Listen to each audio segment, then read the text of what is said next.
him as a Cavs. This is what it takes to be great. Everything I make, don't be great. Curry trying to draw the foul. Still gets it to go. Shots like that truly take the life out of you. Here come the Cavs. Green. Back to James. The Cavs retake the lead. Here comes Curry. And bags a long three. Golden State answers back. This is what it takes to be great. Everything I make, will be great.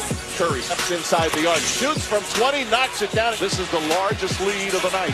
J.R. Smith on Durant. Durant finds some space. Jump shot is up. Soft touch bounces in.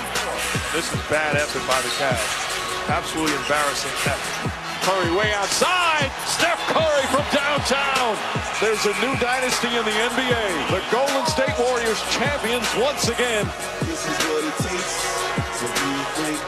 Everything I make, will be Man, it's a great sight, right? Yeah. Happy to have Kenyon Martin here to break it down. A game that didn't really feel like a finals game. Yeah, we were just saying, right? second half, it was just, it felt like a preseason game kind of, because it felt like they were, already knew what was going to happen, it felt. Yeah. It was a bad feeling. Definitely. Not playing a lot of defense there in the second half. And you know what was interesting? An observation that a couple of people have made. I want your take on it. The fact that, okay, so there wasn't a lot of drama. The MVP was really the only thing at stake there in the second half. Very close between KD and Steph. And yet both of them kept passing the ball a lot. What did you think that said about the Warriors? Didn't want to come off as they were trying to go get the MVP, I think. Yeah. You know, just trying to let it happen, but just seeing if the other guy can get it going, which Steph had it going, but KD still picking his spots when he had to. But I don't think they wanted to come across as they was chasing MVP.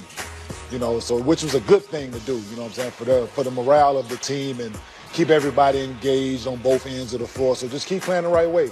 And then a win to happen, and they're two MVPs, so hey. Right. Oh, well. Multiple. I mean, it's just really emblematic of the team and the way they operate. And that's why it works with so many superstars. Because I think Steph was more concerned about the win than the MVP.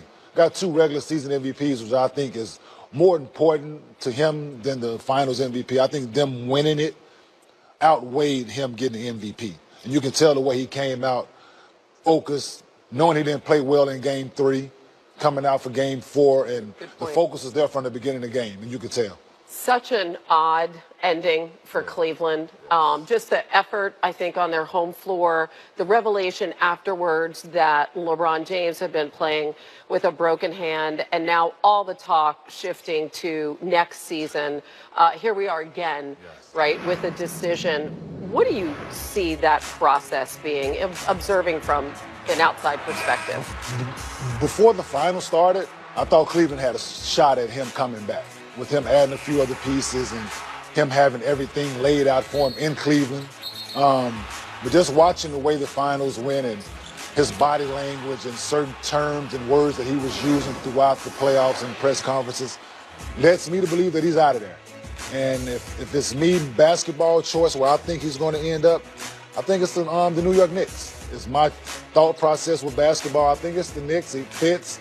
Get another star to join him in a Paul George, or talk to a guy like J.J. Redick, get him to join as a shooter, and you put some pieces around him, and I think it can work in New York. Wow, you think they're the kind of organization, because he's dropping, like you said, like it's got to be a solid organization. Yes. Top to bottom. You think the Knicks are that now? Because they have not been that. Yeah, top to bottom, I wouldn't say from top, because ownership, of course, has been in question as of late, but I think having Fizdale there as a coach, wow. Miami ties there, him knowing him and trusting him and believing in the system, him knowing him. A player's coach for sure. Player's coach for sure. Let LeBron pretty much do what he did in Cleveland and pick the guys that he wants to play with. Yeah. Why not? I mean, you putting New York basketball back on the map, boy. You Why could. not? He loves playing the Garden. Be a hero there. He loves playing the Garden. Always shows up, put up astronomical numbers in the Garden. So why not? Wow, I'm just envisioning the price of those courtside tickets going way up. Definitely will. They're already expensive. Add a couple more cents onto it. Might add a couple more cents. All right. Oh, you just got a whole bunch of people all excited saying that. All right, Kenyon Martin, great to be with you this morning talking hoops. Thanks, my friend.